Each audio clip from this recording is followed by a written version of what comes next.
In today's video, I wanted to talk about something interesting that you've never heard before, and it's something that I've just been thinking about lately watching the WNBA, and I'm wondering because I see this twinning going on where people have similar looks, and in this video I'm going to create a compelling case to suggest that maybe WNBA players actually do this to create a competitive advantage over other teams, and a fair competitive advantage. There's nothing wrong with it, but I'm actually I was kind of kidding myself at first, but I actually do think that there's legit proof, and I'm going to present it to you, that there may be instances of twinning on purpose, and not just with Lexi Hull and Sophie Cunningham, but there's other examples that I'm going to show you where it's quite more compelling, where certain WNBA teams may be using this twinning strategy as a competitive advantage to throw other teams off.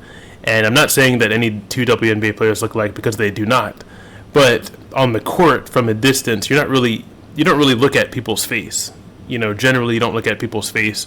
You're just running around, guarding, a person. And when someone has a similar look, similar height, you don't always catch, you know what I mean? Like it does create mismatches, and I'm going to show you examples of that in this video. Stay tuned. So to top off today's theory, let's take a look at this one clip of an announcer not even knowing who's who. Shot almost got the 50-50. Instead, Harrison got it. Or excuse me, yeah, it was Harrison that was over there. Yeah, so if you pay attention to the two ladies in the very back, you have Isabel Harrison and you have Angel Reese. The funny thing about this is they're both the same exact size, 6'3", similar build, similar headband, similar hairstyle, similar thing on their left leg, that knee brace.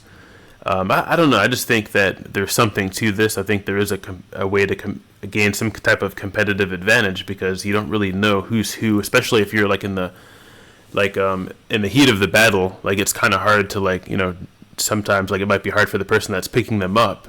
Obviously, they're going to recognize and they're going to know who's who, but when bodies start moving around and then the stress level goes up, at some point someone else is going to think that, oh, that's Angel Reese, when it's not, and you have a reason to gain a competitive advantage there, and I like the idea here. Part of the trade. If you check out this freeze frame of Asia Wilson coming up the court, and someone, I almost said it myself, Angel Reese coming to pick her up, that's not Angel Reese, that's Isabel Harrison.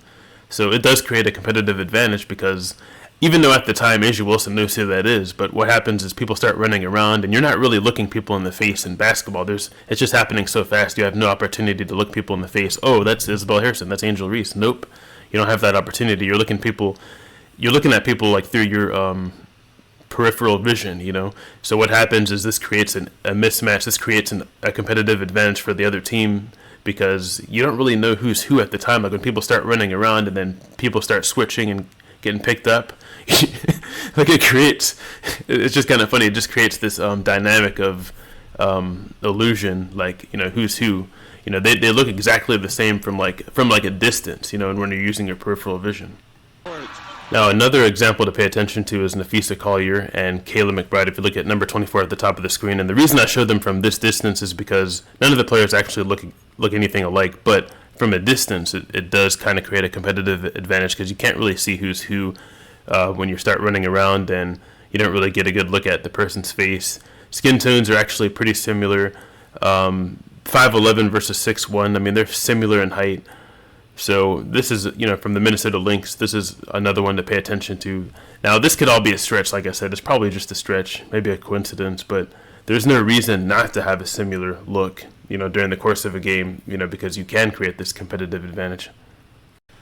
And now for the one that everyone seems to know, the Indiana Fever players, Lexi Hull and Sophie Cunningham, together, they're kind of a menace, because look at the styles. I mean, they look very similar. Now, I'm not talking about facial resemblance, but just from a distance on the court, if they have the same style, same hair color, everything, they look very similar.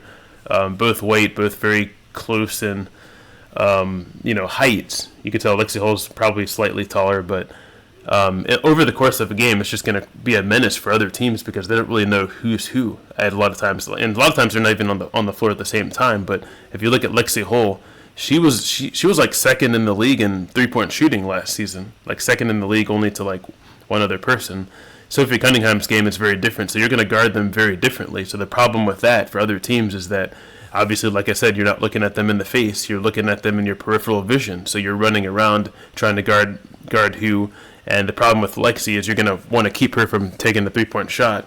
With Sophie, it's just a different type of game. It's just you're going to guard people differently, and then in your mind as a defender, you're thinking, oh, shoot, let me guard her, stop her from making a three. Oh, wait, I forgot that's Sophie Cunningham.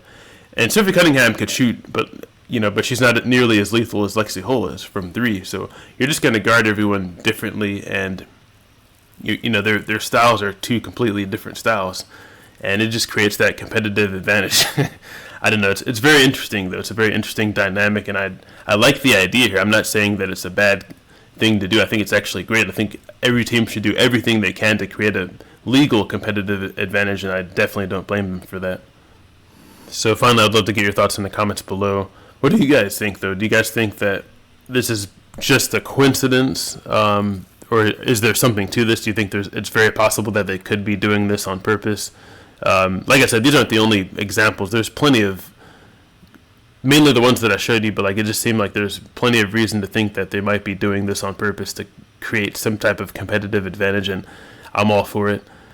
It's okay, if you think it's just a coincidence. If you think I'm crazy, that's totally cool. I get that, and I probably am, but but I just think there's something to this. I think there's a very good case here that there is some kind of twinning strategy going on in the WNBA. You don't see this in any other league. In football they wear helmets. In the NBA, no one really, it just doesn't really apply. But here in the WNBA, it's the only league that I've seen this happen, and I think it's a very interesting strategy. You see different things throughout the course of different leagues, and so it's very interesting. I've been watching the game like a hawk. I've been watching games, not even just Fever games. I've been watching games of other players, and I just noticed certain things, and I think it's a very good league to watch. It's a very interesting league, but anyway, I'd love to get your guys' thoughts in the comments below, and I'll catch you guys in the next video. Peace.